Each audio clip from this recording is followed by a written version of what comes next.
Welcome back to the deep dive.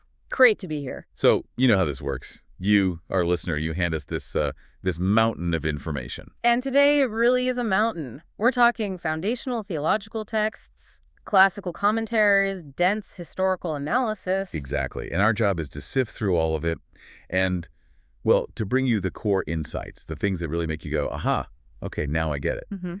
And today's deep dive is, I think, maybe the most fundamental one we could possibly do. We're looking at the classical Islamic perspective on the very existence of the Creator.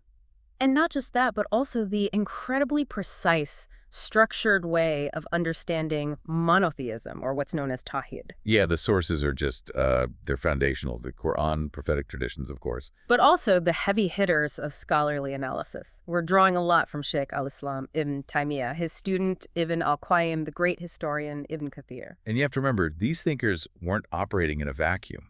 They weren't just armchair philosophers. Not at all. They were living in a world where, for the first time really, skepticism and foreign philosophies were posing a major challenge. They were on the front lines of these debates. Right. So our mission for you today is sort of a three-act story. First, we have to grasp this really powerful idea that the knowledge of God is considered innate, like it's hardwired into us. The fitra. Exactly, the fitra.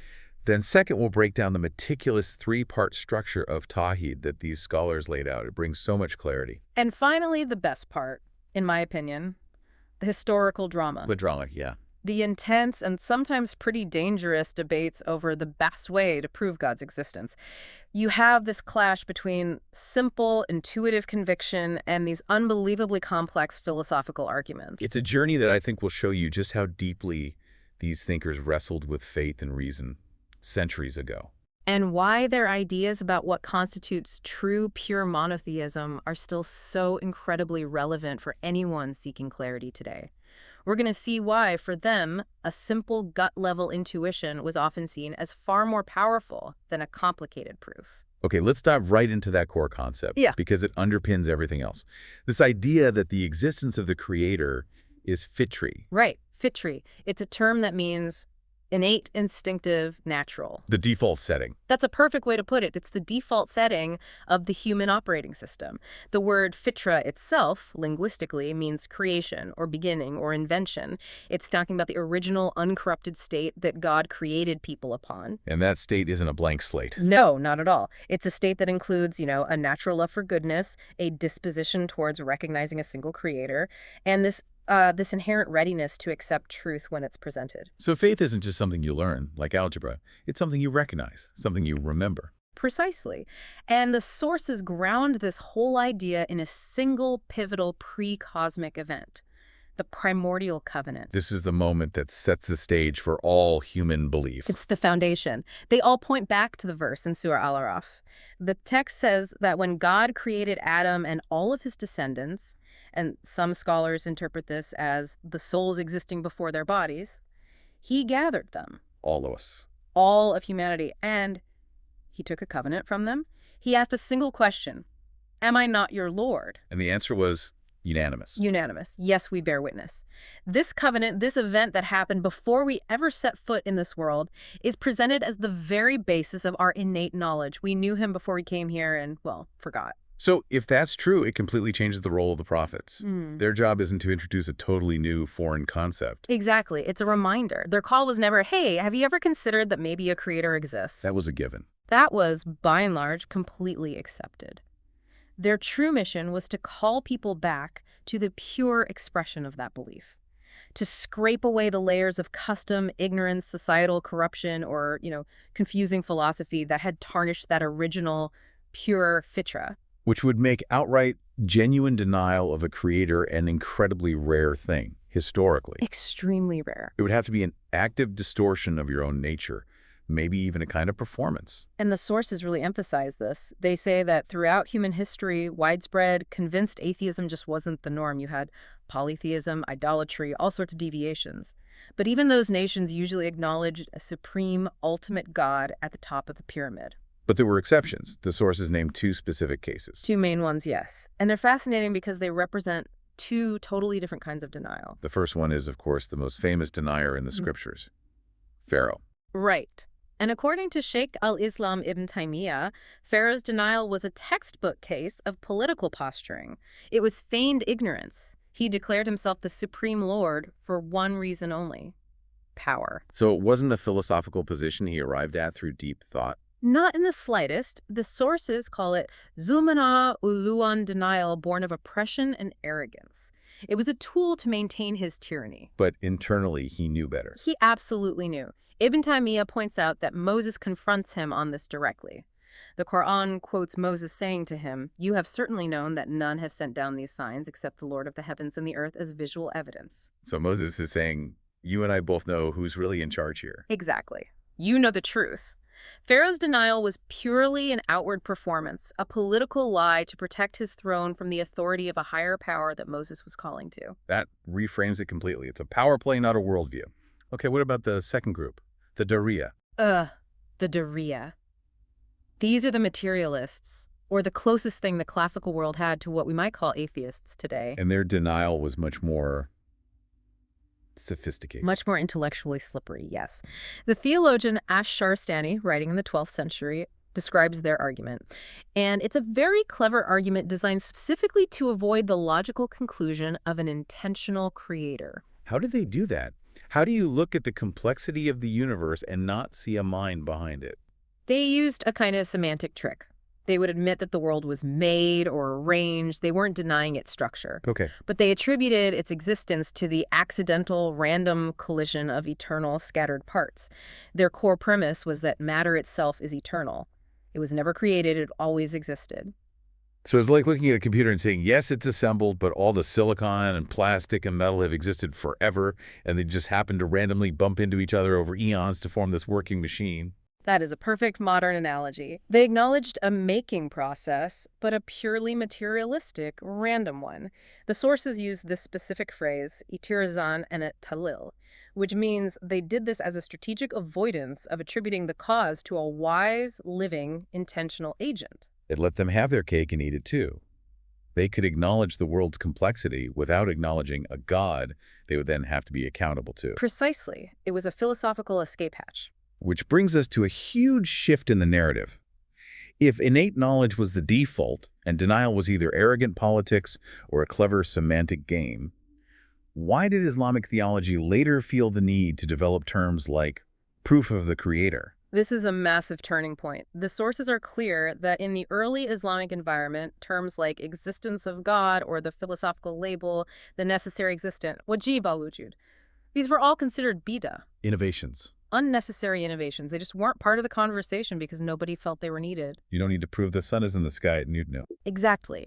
But that confidence began to change. As the Islamic world expanded into territories like Persia, Iraq, and beyond, it absorbed populations with very different intellectual traditions.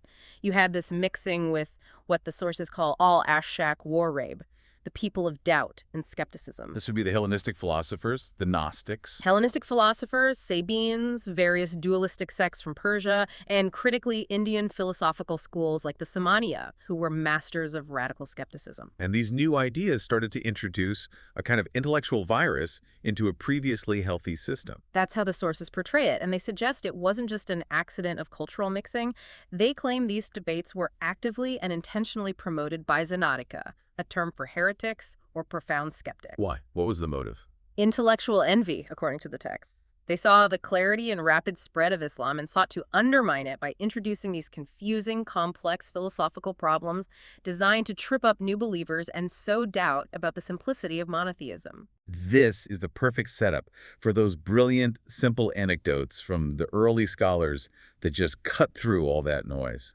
The story of the ship on the Tigris is the classic example. It's a fantastic story, often attributed to the great jurist Abu Hanifa. A group of these atheists, these materialists, came to challenge him and demanded a rational proof for the creator. And he doesn't give them a dense philosophical argument. No, he does the opposite. He feigns distraction. He says, "I'm sorry, I'm preoccupied. I just heard the most amazing news about a great ship on the Tigris River. It's fully loaded with goods. It sails down the river, unloads itself, and sails back, all without a captain, without a crew, without anyone steering it." Which, to a group of self-proclaimed rationalists, would sound like absolute nonsense. They immediately called him mad. They said, How could anyone believe something so complex could operate on its own without a master? And that's the trap. That's the trap.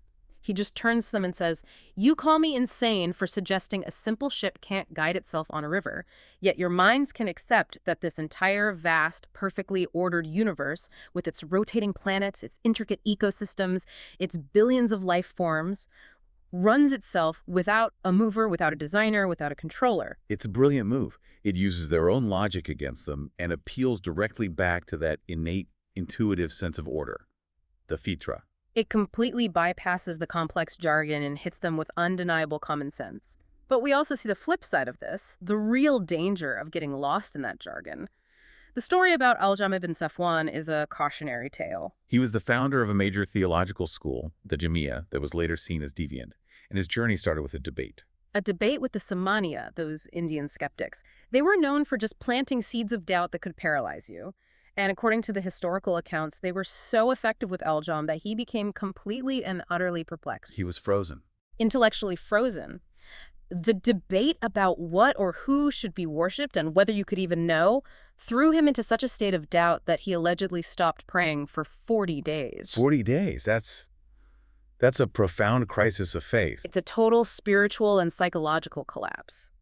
He couldn't bring himself to worship because he was trapped in a philosophical maze, unable to decide what was worthy of worship. And the sources explicitly link this event to his later theological path. They do.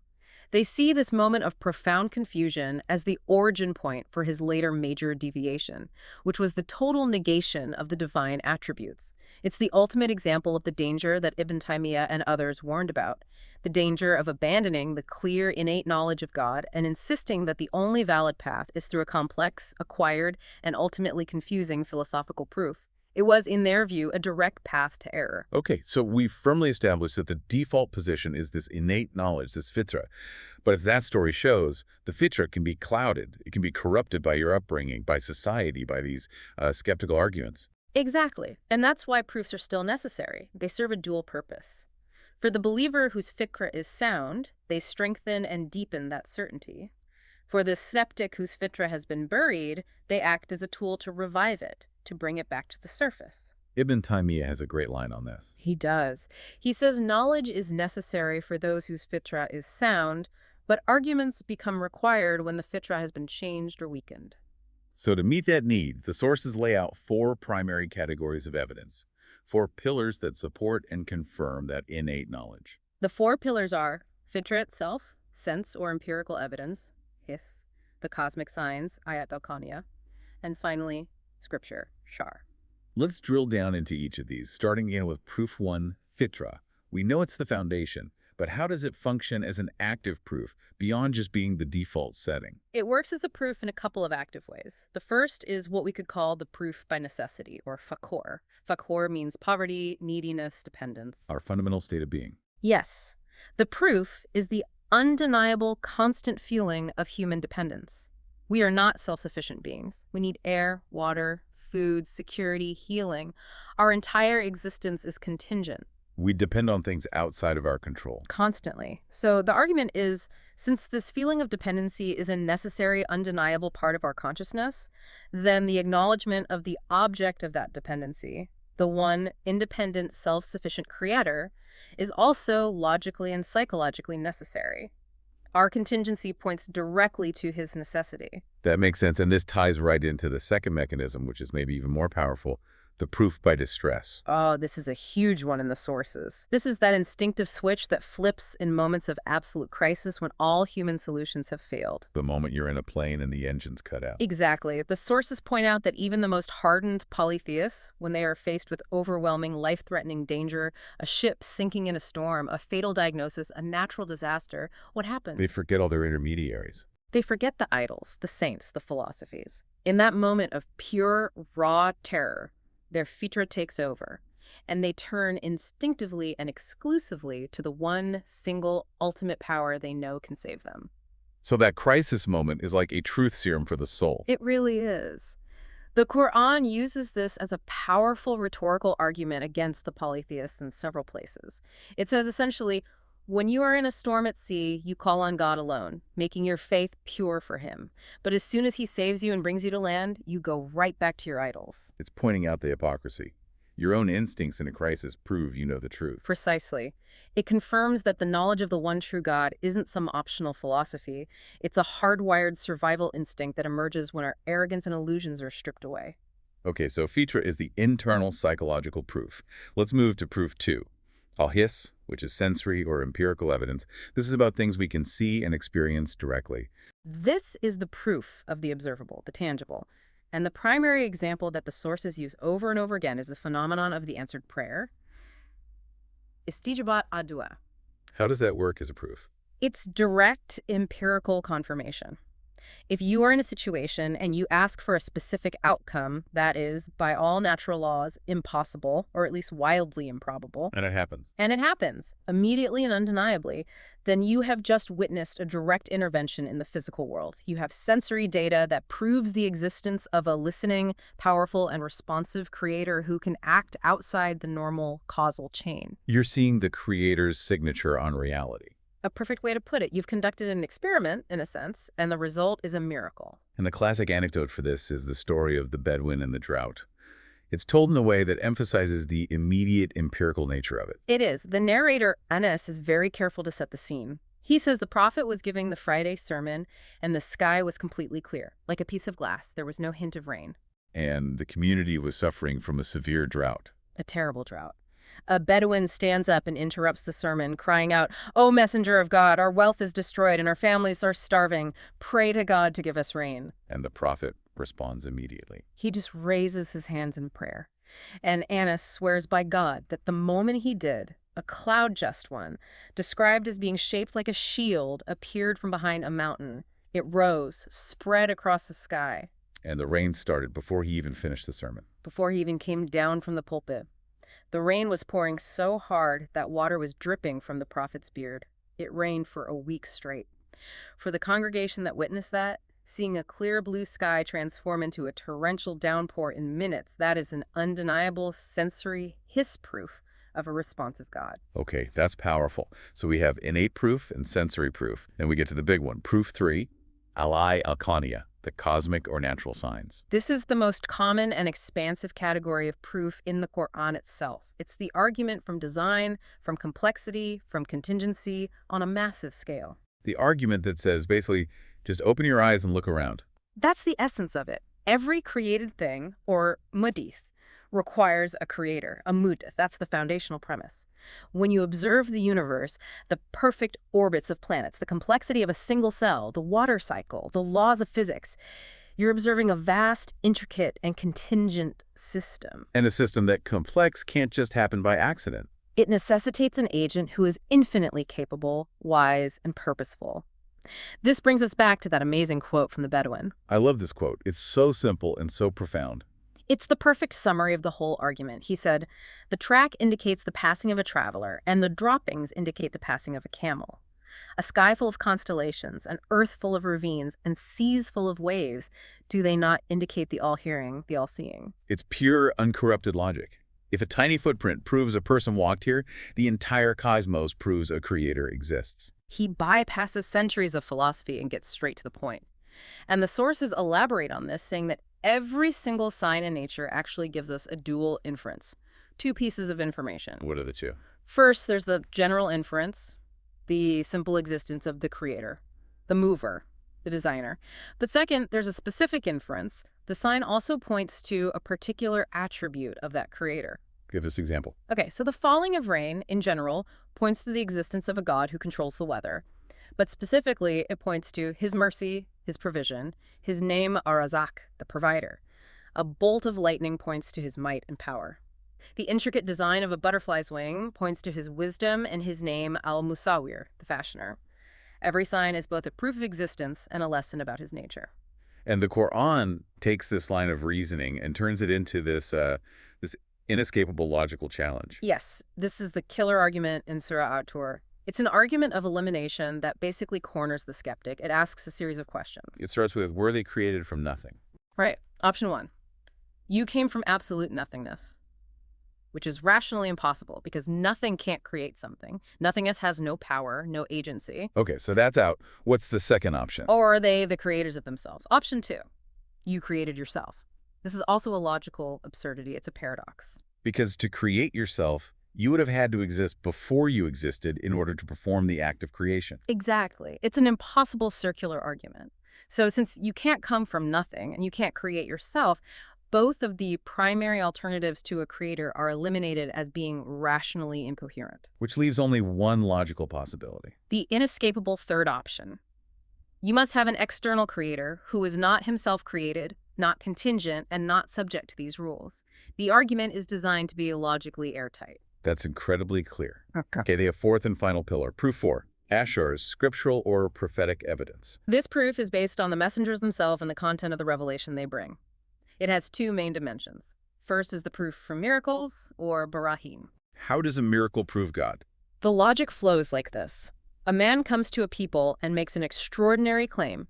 He says, "I am a messenger from the creator of the universe." A claim that, on its own, is just words. Right. It's an unfalsifiable claim. But then, to validate his claim, God supports him with a miracle, an event that clearly breaks the known laws of nature and is demonstrably beyond any human capability. Like Moses' staff turning into a serpent. The perfect example, that's not a magic trick. It's a disruption of the fabric of reality. Since that miraculous event is a real created thing, it proves the existence and power of the creator who made it happen. And by extension, it serves as a divine seal of authentication on the truthfulness of the messenger he sent. The miracle validates the man, and the man's message points to God. That's the first dimension. What's the second? The second is prophetic foreknowledge, the content of the revelation itself. This is about information that the messenger could not possibly have known on his own. Like knowledge of the past and the future? Exactly. First, the ability to relate, in intricate detail, the stories of previous nations and prophets' events that happened centuries or millennia before, for which an unlettered man living in 7th century Arabia would have had no historical sources. This points to a source of information that is outside of time. And then there's predicting the future. Yes. Things like the famous prediction in the Quran of the Roman victory over the Persians. It was made when the Romans had been utterly defeated and their comeback seemed impossible, yet it came true within the specified time frame. Or the traditions that specified the length of the righteous caliphate after the prophet's death. Right. The fulfillment of these specific, verifiable predictions serves as powerful evidence that the source of this information is not human speculation, but an all-knowing, all-powerful creator who has absolute knowledge and control over the past, present, and future. So those 4 pillars establish the knowledge of the creator. Now we get into the specifics of that knowledge. What does it actually mean to be a monotheist? What is Tawhid? And the sources make a really important point right at the beginning of this discussion. This classification of Tawhid into 3 types. It's a scholarly tool. It's not something the prophet explicitly said, like, okay, class, Tawhid has 3 parts. No, not at all. It's the result of centuries of deep study by theologians. They analyze thousands of verses and traditions and categorize them thematically to make the concept easier to understand and teach. It's like a grammarian looking at language and saying, okay, we can divide words into nouns, verbs, and particles. It helps you see the structure. That's the exact analogy they use. It's a method of synthesis to provide clarity. And the standard 3-part division is the bedrock of this theology. It is. You have Tawhid al-Rububiyyah, monotheism of lordship, Tawhid al-Uluhiyyah, monotheism of worship, and Tawhid al-Asma wa Sifat, monotheism of names and attributes. Now, before we break those down, the sources do mention some alternative ways of grouping them, right? They do. Sometimes scholars would simplify it into a 2-fold classification, which is actually very helpful for understanding the core distinction between belief and action. So the first part of that binary would be what? Tawhid of knowledge and affirmation. This basically groups rububiyyah and names and attributes together. It's everything that has to do with knowing God, who he is, what he does, what his names are. It's the theoretical part. And the second part would be? Tawhid of purpose and intent. This is uluhiyyah. It's all about the practical side, what you do based on that knowledge. It's about your actions, your worship, your devotion, knowing versus doing. The sources also mention a more modern edition that some people have proposed, right? Tawhid al-Hakimiyyah. Yes, governance. The idea that one must single out God alone in judgment and law. But the classical view and the consensus is that this is not a separate 4th category. Following God's law is an act of obedience and worship. So it's already included under uluhiyya. It's fully subsumed within the monotheism of worship. Okay, so sticking to the main three, let's start with the foundation. Rububiyya, the monotheism of lordship. What does that mean, precisely? Rububiyya is the firm belief that God alone is the Rab, the Lord of everything and everyone. It means he is the sole creator, the ultimate sovereign, the only provider, the one who gives life and death, the disposer of all affairs. It's monotheism in God's actions. It's about his exclusive job description for running the universe. That's a great way to put it. And the word Rab itself is so rich. We translate it as Lord, but the sources break down its linguistic roots. It's more than just master. Much more. It means owner, master, the one who is obeyed. But it also carries a meaning of tarbiyah, which means to nurture, to sustain, to develop something from a state of weakness to its full completion, like a gardener tending a seed until it becomes a tree. So when it's used as the Rab, it refers only to God as the sole sustainer and nurturer of all existence. Exactly. Now here is the most crucial and often shocking point that the sources make about Rububiyya. This is the historical twist. It is. This type of monotheism, believing in a single supreme creator and Lord, was generally not denied by the polytheists of Mecca that the prophet was sent to. That's huge. They weren't atheists. They believed in a supreme God. They absolutely did. The Quran documents this over and over. It poses rhetorical questions to them like, if you ask them who created the heavens and the earth, they will surely say Allah. Or who provides for you from the heaven and the earth? And they would acknowledge Allah. So their hearts and minds accepted God as the ultimate sovereign agent, the Rab. They did. Their problem wasn't a lack of belief in the creator. Their problem was what they did with that belief. Which brings us to the second and most critical category. Wuhuya, monotheism of worship. This is the practical consequence of Rububiyya. If God is the only Lord, then uluhiyya is the act of dedicating all forms of worship, both outward and inward, exclusively to him. So this isn't just about ritual prayer and fasting. No, it's comprehensive. It includes the physical acts, yes, but also, and maybe more importantly, the inward acts of the heart. Supplication, dua, reliance and trust, tawakkul, fear, khawf, hope, raja, and love, ma'aba. All of these must be directed solely to God. This is monotheism in the actions of the servant. And this, the sources stress, is the central message of all the prophets throughout all of history. This is the dividing line. This is the non-negotiable core of the message. The very definition of polytheism, or shirk, is when a person affirms rububiyya, they believe in God the Creator, but then they violate uluhiyya by directing any part of their worship to someone or something else. This was the sin that destroyed previous nations. It was not atheism, but this specific violation. This is why the distinction is so vital. Acknowledging God as Creator is simply not enough for salvation, according to this framework. The Meccan polytheists are the ultimate proof of this. They affirmed rububiyya, yet the Quran judges them as disbelievers and polytheists. Because they directed their worship to intermediaries, idols, angels, saints, believing they would bring them closer to the ultimate God. That was their fatal error. They failed the test of uluhiyya. Okay, that's incredibly clear. The third category is asma wa sifat, monotheism of names and attributes. This one feels more theological, more abstract. It is, and it's where many historical debates got very heated.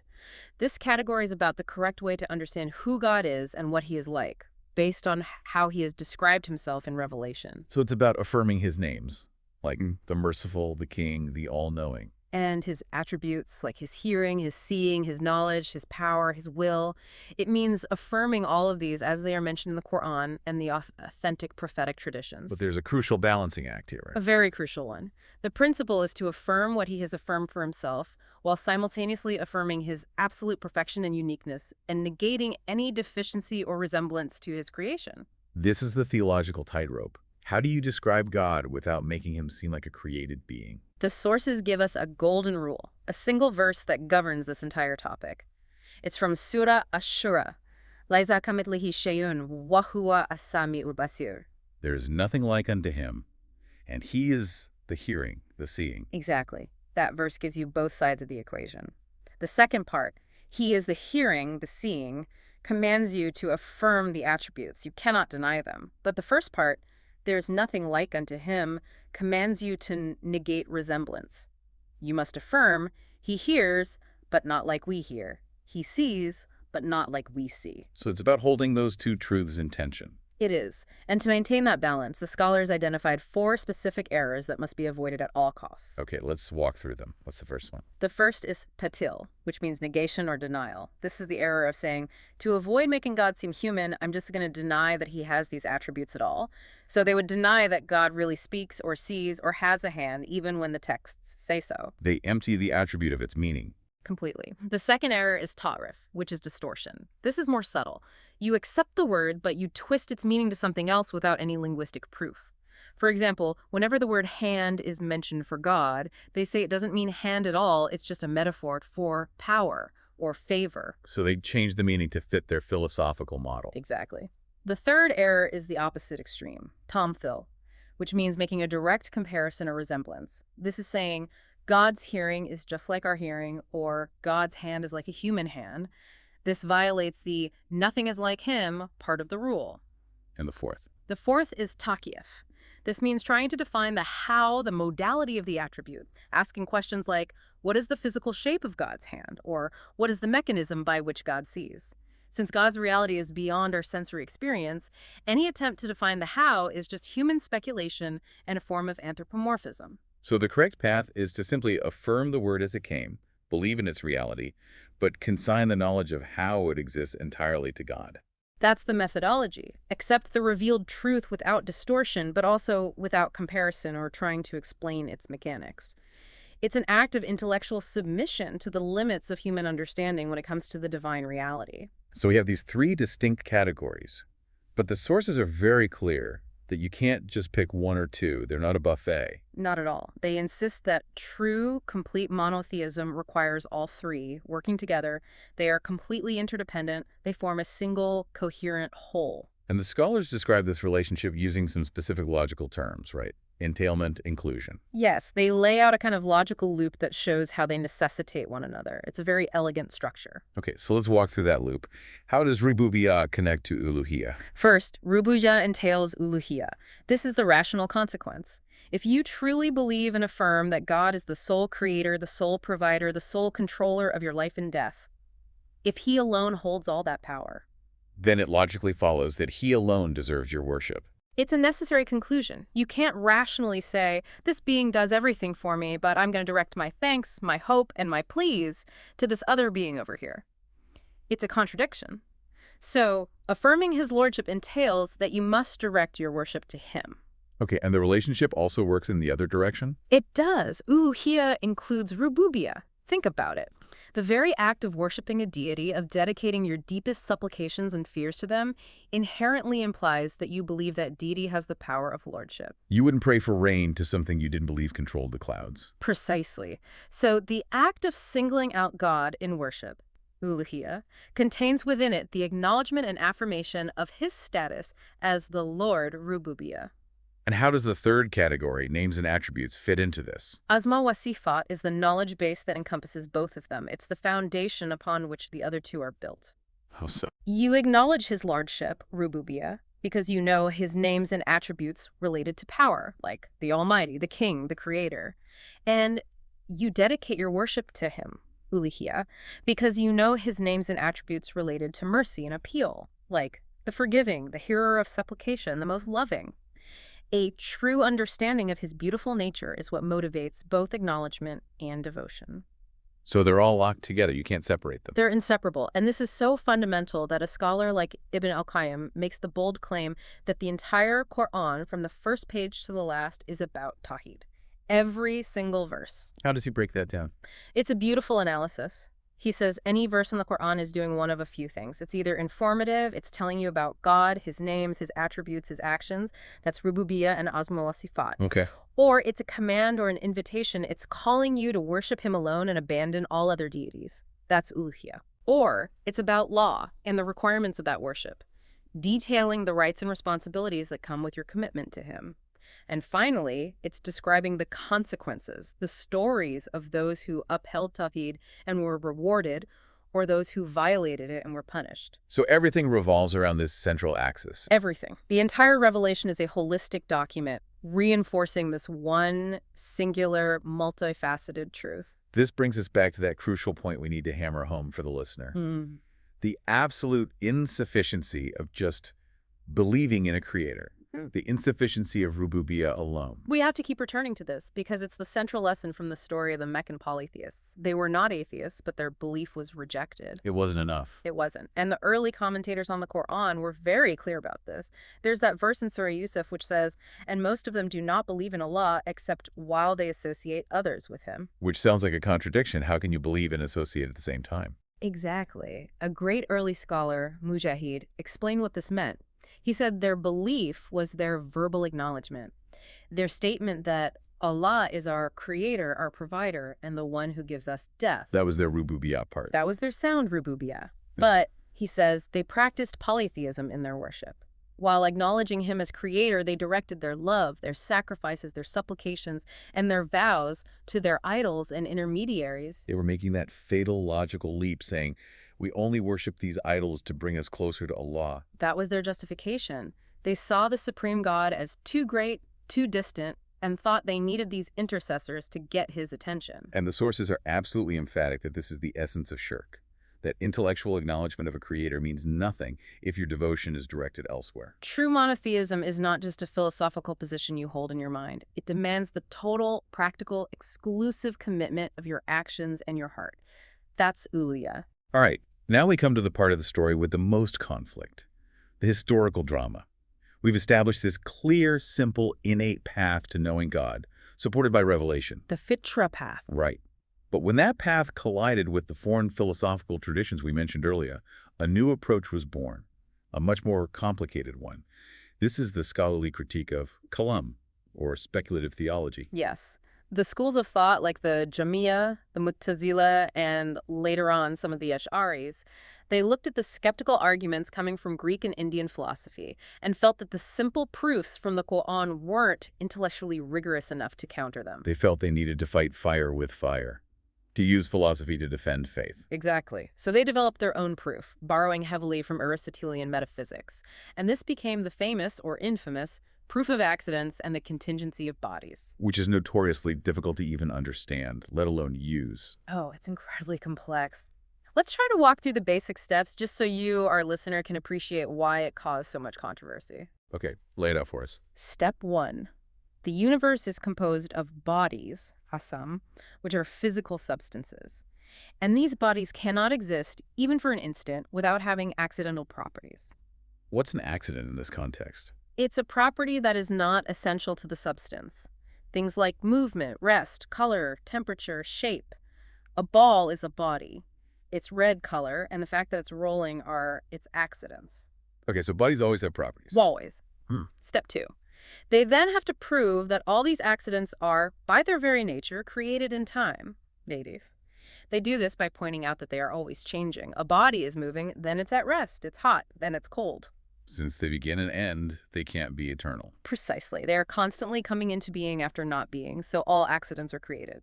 Now for step 3, which is the big logical leap. This is the core of the argument. It is. Since a body cannot exist without accidents, and since all accidents have been proven to be created, it must follow that the body itself, which is inseparable from these created things, must also be created. And if all the individual bodies in the universe are created. Step 4. Then the entire universe as a whole must be created and contingent. And if the universe is contingent, it requires a non-contingent, eternal, necessary creator, wajib al-wujud, to bring it into existence. I mean, I could follow the logic, but it's a machine with a lot of moving parts. So many parts, and each part requires its own set of philosophical proofs. You have to first prove the existence of the indivisible atom. You have to prove that accidents can't endure for 2 moments in time. You have to prove the impossibility of an infinite regress of events. It's exhausting. Which is where that famous analogy comes from. Yes, the exasperated scholars who describe this proof as being like the meat of a lean camel on the top of a rugged mountain. It's not easy to climb up to get it, and it's not fatty enough to be worth bringing back down. It makes the knowledge of God, this elite academic skill, not an intuitive truth for everyone. That's the key issue, and the problem got even worse. The controversy wasn't just about the complexity of the proof, it was about its obligation. What do you mean? These Mutakalamun schools began to argue that the first obligatory duty, awal wajib, for any legally responsible person was not to declare faith, but to undertake this exact process of complex deductive reasoning, nazar, to prove God's existence for themselves. So your first duty as a human being is to become a philosopher. In essence, yes.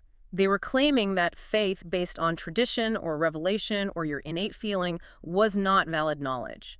True knowledge of God could only be achieved through this specific, acquired philosophical proof. Which elevates human reason to a status above revelation or intuition. Way above. And this led to some truly severe and, frankly, dangerous conclusions. One of the most famous proponents of this view, Al-Juwayni, took it to its logical end. What was his conclusion? He argued that anyone who died without having successfully completed this complex philosophical deduction, even if they were a pious, God-fearing person who prayed and fasted their whole life, was technically a disbeliever. Wait, say that again? A simple, devout farmer who believed in God his whole life would be condemned because he didn't master Aristotelian metaphysics. That was the terrifying consequence of their position, because in their view, that farmer had not achieved knowledge by proof, al-Marifa bidal, and was therefore just a blind follower, not a true knower of God. That is an incredibly elitist and unmerciful theology. It was a theological powder keg. And this is where the mainstream scholars, the ones following the path of the early generations, Salaf, came down on this method with an absolute and unified condemnation. What was the basis of their critique? Ibn Taymiyyah and others documented the consensus of the early scholars on this. Their rejection was based on several devastatingly practical points. What's the first one? First and foremost, it's a theological innovation, bid'ah, that has absolutely no basis in the methodology of the Prophet or his companions. He never, ever told a new convert, okay, now go and spend 6 months contemplating the nature of accidents and substances. Of course not. That would be absurd. It would paralyze the spread of the faith. Second, they argue it was fundamentally illogical. Why would you take the knowledge of the Creator, which the Quran and the Fitra present as being clearer than the sun, and deliberately obscure it behind this complicated foreign philosophical fog? They argued the method actually created more doubts than it solved. But the most powerful argument was probably the one about the Prophet's mission itself. Without a doubt. They said, look, if this complex proof were truly the first and most important duty, then the Prophet himself would have been negligent for not teaching it. Which is an impossible conclusion to accept. It's blasphemous. They argued that it's unthinkable that the Prophet would have withheld the single most critical piece of knowledge for salvation from the vast majority of his followers, the Bedouins, the women, the children, the merchants, the uneducated. He accepted their simple, heartfelt declaration of faith as complete and sufficient. So what then is the correct first duty, according to the consensus? The correct first duty is the declaration of the two testimonies, the Shahadatain. I bear witness there is no God but God, and Muhammad is his messenger. That's it. That's it. That declaration, based on the acceptance of the prophetic message and the resonance of the fitra, is what enters a person into the fold of Islam. The knowledge of God is considered necessary and inherent. This complex rationalist deduction is an unnecessary, flawed, and burdensome innovation that creates barriers where God placed none.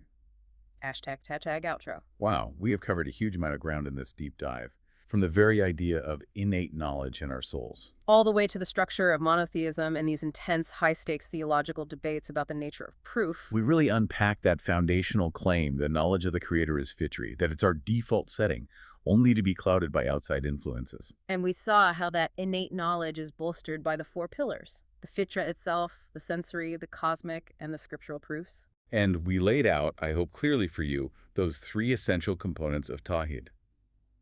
The crucial difference between just acknowledging a creator, which is Rububiyah, and the actual practical devotion of all worship to him, which is Uluhiyah, and which is the real key to true monotheism. And of course, knowing him through his names and attributes. And finally, we saw the historical clash between the simple clarity of the prophetic way and the complex, often dangerous path of speculative theology. It really shows why the classical scholars fought so hard to protect the idea that faith should be accessible to every single person, not just a philosophical elite. for you, our listener, I think the biggest takeaway is that practical application. The constant reminder that mere intellectual assent to the idea of a creator is not the finish line. True monotheism, in this view, is a full-body, full-heart commitment. And to leave you with a final thought to reflect on, something to take with you, we talked about the profound difference between God's self-subsistent existence and our contingent existence, our hadith nature being created after not being, and our sources spent a lot of time identifying the external pressures of their day that were designed to corrupt the fitra, the skeptics, the confusing philosophies, the Zanatika. So here's the question for reflection. What are the modern equivalents? In our hyper-informed, hyper-distracted, often secular world, what are the powerful external forces, the societal pressures, the intellectual trends, the digital noise that act today to divert that innate fitra towards denial or apathy or some complex misdirection? And if you could just for a moment strip all of that noise away, what is your default, uncorrupted, intuitive conclusion about the ultimate cause of this universe?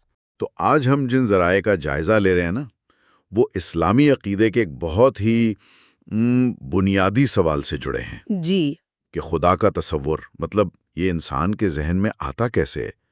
کیا یہ کوئی بہت پیچیدہ فلسفہ ہے جسے سیکھنا پڑتا ہے، یا یہ کچھ اور ہے؟ بالکل، اور ان تحریروں میں جو مرکزی خیال ملتا ہے وہ یہی ہے کہ خدا کو جاننا کوئی مشکل چیز نہیں ہے، بلکہ یہ ایک ایسی حس ہے جو ہم سب کے اندر پہلے سے موجود ہے۔ جی، اور یہی بات اس گفتگو کو بہت دلچسپ بنا دیتی ہے۔ ان زوائے کے مطابق خدا کا اقرار انسان کے لیے ایک فطری نقطہ آغاز ہے، یعنی یہ کوئی ایسی چیز نہیں جو باہر سے آتی ہے، بلکہ اندر سے ابھرتی ہے۔ بالکل۔ آج ہماری کوشش ہوگی کہ ہم اس خیال کی گہرائی میں اتریں۔ ہم یہ سمجھنے کی کوشش کریں گے کہ اگر خدا پر یقین اتنا ہی فطری ہے تو پھر دنیا میں اتنا اختلاف کیوں ہے، اور الحاد کیوں ہے؟ جی، یہ وہ مرکزی سوال ہے جو ان ذرائع کو کھنگالتے ہوئے ہمارے سامنے آئے گا۔ یہی تو ایک زبردست سوال ہے، تو آئیے اسی سے شروع کرتے ہیں۔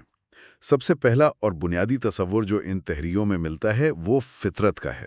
فطرت، جی، یعنی خدا کا علم انسان کی جبلت، اس کی نیچرل پروگرامنگ کا حصہ ہے۔ قرآن کی ایک آیت کا بھی حوالہ ہے جہاں تمام انسانی روحوں سے ایک عہد لیا گیا تھا، الست بربکم، جی، کیا میں تمہارا رب نہیں ہوں؟ اور سب نے جواب دیا، قالو بلا، ہاں کیوں نہیں؟ تو اس کا مطلب تو یہ ہوا کہ ہم سب ایک بنیادی پہچان کے ساتھ اس دنیا میں آتے ہیں۔ یہی تو دلچسپ بات ہے۔ جی، یہ اس تصور کا مرکز ہے، لیکن یہاں ایک باریکی سمجھنا بہت ضروری ہے۔ اچھا، فطرت کا مطلب یہ نہیں کہ ایک بچہ پیدا ہوتے ہی نماز روزے کی ساری تفصیلات جانتا ہے، نہیں، او ٹھیک، بلکہ اس کا مطلب یہ ہے کہ اس کے اندر اپنے خالق کو پہچاننے اور اس کی طرف جھکنے کی ایک فطری صلاحیت، ایک اپری ڈسپوزیشن موجود ہوتی ہے۔ تو وہ حدیث اسی طرف اشارہ کرتی ہے؟ بالکل۔ ایک مشہور حدیث ہے کہ ہر بچہ فطرت پر پیدا ہوتا ہے، پھر اس کے والدین اسے یہودی، نصرانی یا مجوسی بنا دیتے ہیں۔ ایک منٹ، اگر یہ علم اتنا ہی فطری اور اندرونی ہے تو پھر انبیاء اور آسمانی کتابوں کی کیا ضرورت تھی؟ بہت اچھا سوال ہے۔ کیا یہ تصور وحی کی اہمیت کو کسی طرح کم نہیں کرتا؟ مطلب اگر ہر شخص کے اندر پہلے سے ایک کمپاس موجود ہے تو اسے باہر سے نقشہ دینے کی کیا ضرورت ہے؟ نہیں، یہ دونوں ایک دوسرے کی ضد نہیں بلکہ ایک دوسرے کو مکمل کرتے ہیں۔ کیسے؟ دیکھیے، فطرت ایک کمپاس کی طرح ہے جو آپ کو صحیح سمت کی طرف اشارہ کرتی ہے۔ وہ بتاتی ہے کہ ایک خالق ہے، لیکن وہ آپ کو منزل تک پہنچنے کا پورا راستہ، راستے کے خطرات اور منزل پر پہنچ کر کیا کرنا ہے یہ سب نہیں بتاتی۔ اچھا، اس تفصیلی نقشے کے لیے وحی کی ضرورت پڑتی ہے۔ فطرت آپ کے اندر سوال پیدا کرتی ہے اور وہی اس کا تفصیلی جواب فراہم کرتی ہے۔ تو ماحول اور تربیت اس کمپاس کو خراب کر سکتے ہیں؟ جی، اور وہی اسے دوبارہ ٹھیک کرنے اور اس کی رہنمائی کرنے آتی ہے۔ معاف کر دیا۔ جی، اچھا، تو اس بنیادی فطری علم کو ایک منظم شکل کیسے دی گئی ہے؟ یہاں توحید کا تصور آتا ہے، یعنی اللہ کی وحدانیت کا عقیدہ۔ ہاں، اور ذرائع بتاتے ہیں کہ علماء نے اسے سمجھانے کے لیے 3 حصوں میں تقسیم کیا ہے۔ یہ تقسیم دلچسپ ہے۔ جی، اور یہ بہت مددگار ہے۔ اس کی مثال بالکل ایسے ہی ہے جیسے زبان کے ماہرین نے عربی زبان کو سمجھانے کے لیے اسے اسم، فعل اور حرف میں تقسیم کیا۔ ٹھیک ہے۔ اب ظاہر ہے کہ جو عرب اپنی زبان بولتے تھے وہ ان اصطلاحات کا استعمال نہیں کرتے تھے، لیکن زبان کی ساخت کو سمجھنے کے لیے یہ تقسیم ضروری تھی۔ صحیح۔ اسی طرح توحید کی یہ 3 اقسام، ربوبیت، الوہیت اور اسما و صفات عقیدے کے پورے ڈھانچے کو سمجھنے میں مدد دیتی ہیں۔ تو پھر ان تینوں اقسام کو تھوڑا کھولتے ہیں۔ پہلی قسم ہے توحید ربوبیت۔ اس کا کیا مطلب ہے؟ توحید ربوبیت کا تعلق ہے اللہ کے کاموں سے۔ اللہ کے کاموں سے؟ جی، یعنی یہ ماننا کہ اس کائنات کا خالق، مالک اور تمام معاملات کو چلانے والا صرف اور صرف اللہ ہے۔ جیسے کہ بارش کون برساتا ہے، رزق کون دیتا ہے، زندگی اور موت کس کے ہاتھ میں ہے، ان سب کا جواب ایک ہی ہے، اللہ۔ سادہ لفظوں میں اللہ کیا کرتا ہے؟ بالکل، یہ توحید کی سب سے بنیادی قسم ہے جسے تسلیم کرنا نسبتاً آسان ہے۔ ٹھیک ہے، اور دوسری قسم توحید الوہیت، یہ اس سے کیسے مختلف ہے؟ اگر ربوبیت کا تعلق اس سے ہے کہ اللہ کیا کرتا ہے، تو الوہیت کا تعلق اس سے ہے کہ ہم اللہ کے لیے کیا کرتے ہیں۔ اچھا، یعنی ہمارا عمل۔ جی، ہمارا عمل۔ اس کا مطلب یہ ہے کہ تمام عبادات صرف ایک اللہ کے لیے ہوں۔ دعا مانگنی ہے تو اسی سے، مدد طلب کرنی ہے تو اسی سے، قربانی دینی ہے تو اسی کے نام کی، سجدہ کرنا ہے تو اسی کے آگے۔ بالکل، عبادت کی کوئی بھی شکل کسی اور کے لیے نہیں ہو سکتی۔ یہ توحید کا عملی پہلو ہے۔ اور تیسری قسم ہے توحید اسماء و صفات۔ یہ سننے میں تھوڑی ٹیکنیکل لگتی ہے۔ ہاں، لیکن اس کا تصور بہت سادہ ہے۔ اس کا تعلق اس سوال سے ہے کہ اللہ کون ہے؟ اللہ کون ہے؟ جی، اور اس کا جواب یہ ہے کہ اللہ وہی ہے جو اس نے خود اپنے بارے میں قرآن میں بتایا ہے یا اپنے نبی صلی اللہ علیہ وسلم کے ذریعے بتایا ہے۔ ہم اس کے ناموں اور صفات پر ویسے ہی ایمان لاتے ہیں جیسے وہ بیان ہوئے ہیں۔ اس میں ہم اپنی طرف سے کوئی رد و بدل نہیں کرتے؟ بالکل نہیں، یعنی نہ ہم ان کے معنی کو توڑتے مروڑتے ہیں، نہ ان کا انکار کرتے ہیں، نہ ان کی مثال کسی مخلوق سے دیتے ہیں، اور نہ ہی یہ کھوج لگاتے ہیں کہ کیسے۔ جو بتایا گیا ہے اسے منو ان تسلیم کرنا۔ جی، رکیے، یہ تو بہت بڑی بات ہے۔ آپ کہہ رہی ہیں کہ اسلام سے پہلے کے عرب، جنہیں قرآن مشرک کہتا ہے، وہ دہریے نہیں تھے، کو کائنات کا خالق اور مالک مانتے تھے۔ اس سے تو سارا منظرنامہ ہی بدل جاتا ہے۔ بالکل، اور یہ ان ذرائع کا سب سے، آپ کہہ لیں، چونکا دینے والا نقطہ ہے۔ واقعی قرآن میں درجنوں آیات ہیں جہاں ان سے سوال کیا جاتا ہے کہ بتاؤ، آسمانوں اور زمین کو کس نے بنایا؟ سورج اور چاند کو کس نے مسخر کیا؟ اور وہ جواب میں کہتے تھے اللہ نے۔ اللہ نے۔ وہ یہ مانتے تھے کہ سب سے بڑا رب، سب کا پالنے والا اللہ ہی ہے، یعنی وہ توحید ربوبیت کے قائل تھے۔ یہ بات تو ہضم کرنا مشکل ہے، یعنی وہ اللہ کو سب سے بڑا مانتے تھے، پھر بھی بتوں کی پوجا کرتے تھے؟ جی، ان کی اپنی منطق کیا تھی اس کے پیچھے؟ کیا وہ اسے تضاد نہیں سمجھتے تھے؟ وہ اسے تضاد نہیں سمجھتے تھے، بلکہ ان کے نزدیک یہ ایک ضرورت تھی۔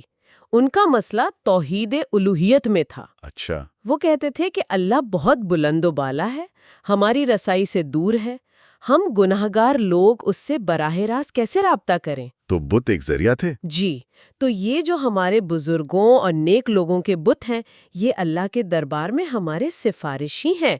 ہم ان کی عبادت اس لیے کرتے ہیں تاکہ یہ ہمیں اللہ کے قریب کر دیں۔ قرآن میں بھی ان کا یہ قول ہے نا؟ جی، قرآن ان کا یہ قول نقل کرتا ہے، ما نعبدہم الا لیقربونا الی اللہ زلفا، یعنی ہم ان کی عبادت صرف اس لیے کرتے ہیں کہ یہ ہمیں اللہ سے قریب کر دیں۔ تو کیا اس کا مطلب یہ ہے کہ انسان کا بنیادی مسئلہ خدا کے وجود سے انکار نہیں، بلکہ اس کی عبادت میں کسی اور کو شریک کرنا ہے؟ یہ تو آج کے دور کے لیے بھی ایک بہت گہرا نقطہ ہے۔ آپ نے بالکل صحیح پکڑا۔ ان ذرائع کے مطابق تاریخ میں ربوبیت کا انکار کرنے والے، یعنی خالص دہریے، بہت ہی کم ہوئے ہیں۔ فرعون ایک مثال ہے۔ فرعون ایک مثال ہے جس نے کہا تھا میں تمہارا سب سے بڑا رب ہوں، لیکن قرآن خود کہتا ہے کہ یہ صرف اس کا ظاہری تکبر تھا۔ اندر سے وہ بھی جانتا تھا؟ جی، اندر سے وہ بھی حقیقت جانتا تھا۔ اصل لڑائی ہمیشہ توحید الوہیت پر رہی ہے۔ اچھا۔ تمام انبیاء کی دعوت کا مرکزی نقطہ یہی تھا کہ صرف خالق مان لینا کافی نہیں، عبادت بھی صرف اور صرف اسی ایک کی ہونی چاہیے جو خالق ہے۔ یہ تفریق واقعی آنکھیں کھول دینے والی ہے۔ تو ہم نے فطرت کی بات کی، جو ایک اندرونی رہنمائی ہے۔ اس کے علاوہ ان ذرائع میں خالق کی معرفت تک پہنچنے کے اور کون سے راستے بتائے گئے ہیں؟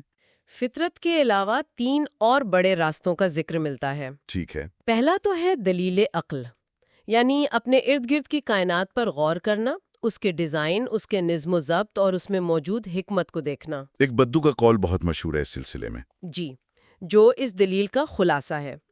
اس نے کہا تھا، اونٹ کی مینگنی اونٹ کے ہونے پر دلالت کرتی ہے اور پاؤں کے نشان چلنے والے کا پتہ دیتے ہیں، تو کیا یہ برجوں والا آسمان اور راستوں والی زمین ایک خبر رکھنے والے، جاننے والے پر دلالت نہیں کرتی؟ سادہ مگر بہت گہری منطق ہے۔ بالکل، کہ ہر تخلیق کے پیچھے کوئی تخلیق کار ہوتا ہے۔ عقل کی یہ دلیل تو بہت طاقتور ہے کہ ہر چیز کا کوئی بنانے والا ہے، لیکن کیا ذرائع صرف منطق کی بات کرتے ہیں یا ایمان کے لیے کوئی اور راستے بھی بتائے گئے ہیں؟ ہاں بالکل، جیسے وحی یا ذاتی تجربہ کا ظاہر ہونا، یہ سب اس بات کا ثبوت ہے کہ انہیں کسی بالاتر ہستی نے بھیجا ہے۔ یہ ایک تاریخی اور وحی پر مبنی دلیل ہے۔ اور ذاتی تجربے کی آپ نے بات کی، کیا اس کا بھی کوئی کردار ہے؟ جی، اور یہ چوتھا راستہ ہے، دلیل حس، یعنی ذاتی اور حسی تجربہ۔ مثال کے طور پر دعاؤں کا قبول ہونا۔ جب کوئی انسان شدت مصیبت میں پھنس جاتا ہے، ہر طرف سے مایوس ہو جاتا ہے، اور پھر وہ خالص دل سے غیب میں موجود ایک ہستی کو پکارتا ہے اور اس کی مدد آ جاتی ہے، تو یہ ایک بہت مضبوط دلیل بن جاتی ہے۔ جی، یہ ایک ایسا ذاتی تجربہ ہوتا ہے جو اسے کسی منطقی دلیل سے زیادہ یقین عطا کرتا ہے۔ یہ خالق کے ساتھ ایک براہ راست تعلق کا احساس ہے۔ یہ دلچسپ ہے کہ قرآن خود بھی کائنات کی نشانیوں کو دو الگ الگ زاویوں سے پیش کرتا ہے۔ جی، ایک کو دلالت العنایت کہا گیا ہے اور دوسرے کو دلالت الاختراع۔ یہ کیا ہیں؟ یہ عقل اور مشاہدے کی دلیل کو مزید گہرائی دیتے ہیں۔ دلالت العنایت کا مطلب ہے اللہ کی پرورش اور دیکھ بھال کی دلیل۔ دیکھ بھال کی دلیل؟ جی، یہ بالکل ایسا ہے جیسے آپ ایک گھر میں داخل ہوں اور دیکھیں کہ ہر چیز آپ کی ضرورت کے مطابق ہے۔ کرسی بیٹھنے کے لیے، بستر سونے کے لیے اور باورچی خانے میں کھانا موجود ہے۔ آپ فوراً سمجھ جائیں گے کہ کوئی آپ کا خیال رکھ رہا ہے۔ بالکل، کائنات بھی ہمارے لیے ایسا ہی ایک گھر ہے۔ قرآن کہتا ہے، زمین کو بچھونا بنایا، آسمان کو چھت، پہاڑوں کو میخیں، یہ سب عنایت اور دیکھ بھال کی نشانیاں ہیں۔ اور دلالت الاختراع؟ دلالت الاختراع کا مطلب ہے اللہ کی تخلیق اور ایجاد کی دلیل۔ اس میں ہم کائنات کے ڈیزائن پر نہیں بلکہ اس کے وجود میں آنے پر غور کرتے ہیں۔ اچھا، ایک بے جان پانی کے قطرے سے ایک جیتا جاگتا سوچنے سمجھنے والا انسان کیسے بن گیا؟ ایک چھوٹے سے بیج سے ایک دیا قامت درخت کیسے نکل آیا؟ جی، یہ سب اس بات کی دلیل ہے کہ کوئی بہت بڑا موجد اور تخلیق کار ہے۔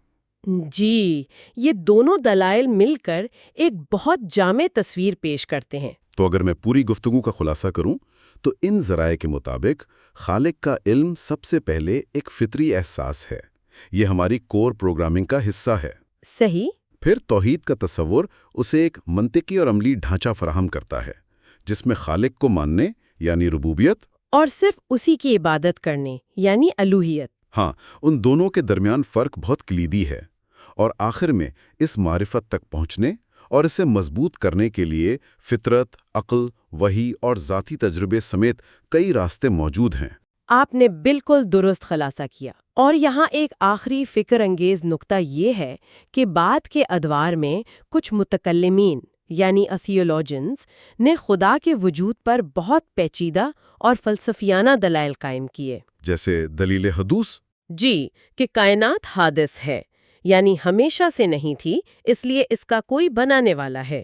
لیکن ان ذرائع کے مطابق اسلام کے ابتدائی علماء کی اکثریت ان طریقوں کو غیر ضروری اور دین میں ایک نئی ایجاد سمجھتی تھیں۔ اچھا، ان کا موقف تھا کہ قرآن اور فطرت کے سادہ، براہ راست اور دل کو چھو لینے والے دلائل ان خشک فلسفیانہ بحثوں سے کہیں زیادہ طاقتور اور مؤثر ہیں۔ یہ بات ہمارے لیے آج کے دور میں ایک اہم سوال چھوڑ جاتی ہے۔